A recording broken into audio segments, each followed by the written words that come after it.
Welcome back to the Vintage New Jersey podcast, where we explore the legends, stories, and strangers in fiction moments that shape this beautiful state of ours. Today, I'm not just going to be telling you a story, we're going to be stepping into one that's been alive and well since before New Jersey was even a state. We're going to be going all the way down to the Pine Barrens to meet the thing that still haunts it, and that is the Jersey Devil. Um, so I'll bring you back in time. This was 1735. It was a stormy night in Leeds Point, which is in Atlantic County, in the Mulligal Hill region. Um, at the time, it was like a small little Quaker community. And there was a woman there who was about to give birth to her 13th child. It was a really nasty night, storm, lightning, all that. The midwife rushed over once she heard the news that she was about to give birth. And as the midwife walked into the door, lightning struck. Mrs. Leeds, the mother, was like, "Oh, let this be the devil." And that was all fine and well. It was kind of a weird thing to say. The baby was born fine, cute. It arrived normal.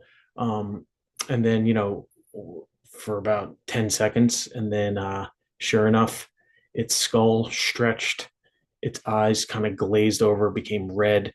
Um, his back ripped open and wings formed. The legs cracked and crunched into hoofs, like almost like a horse. And then all of a sudden he developed this like fork like tail.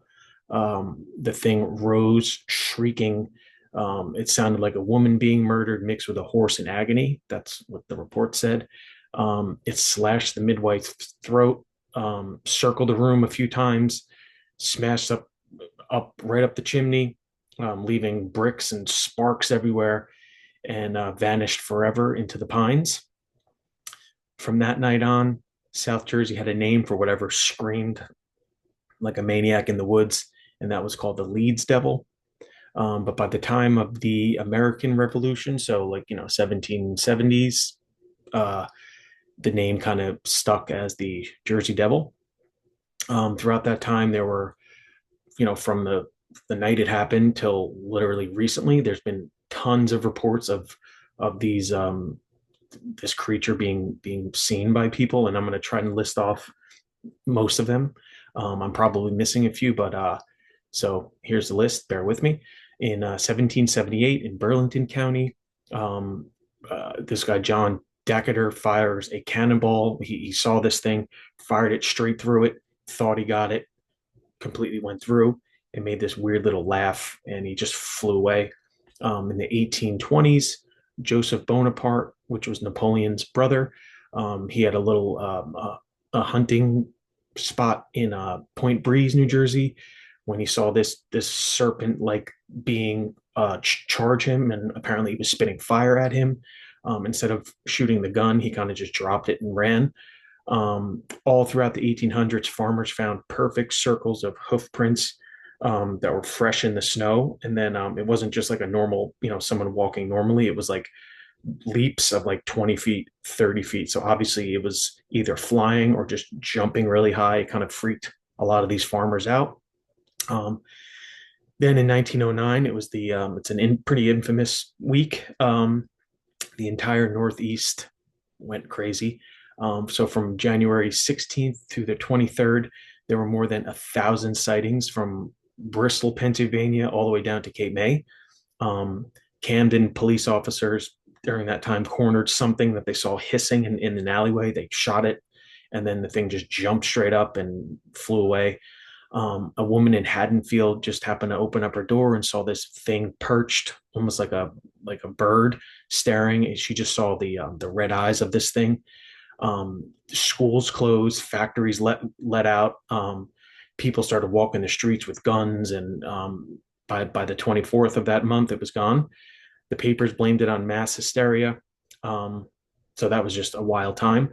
Then in 1957, there was over 150 credible reports in 1 week.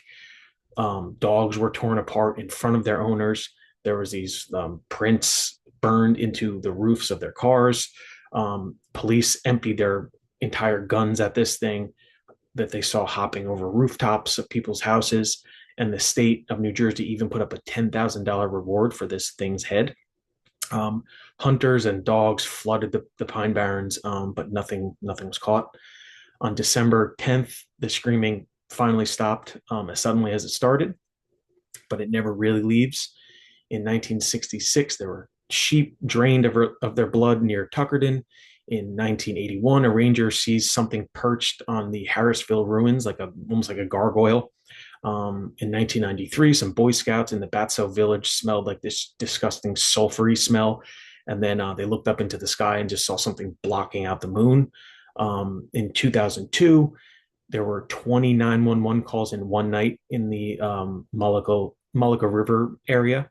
In 2015, there was trail cam footage that caught this being like just foraging around.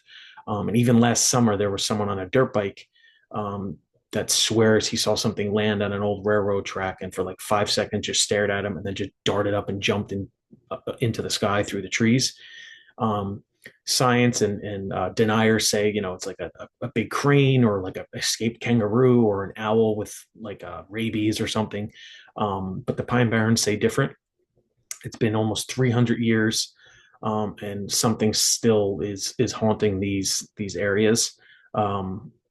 People say, especially when it's super foggy and kind of wet out, is where you're most likely run into this thing.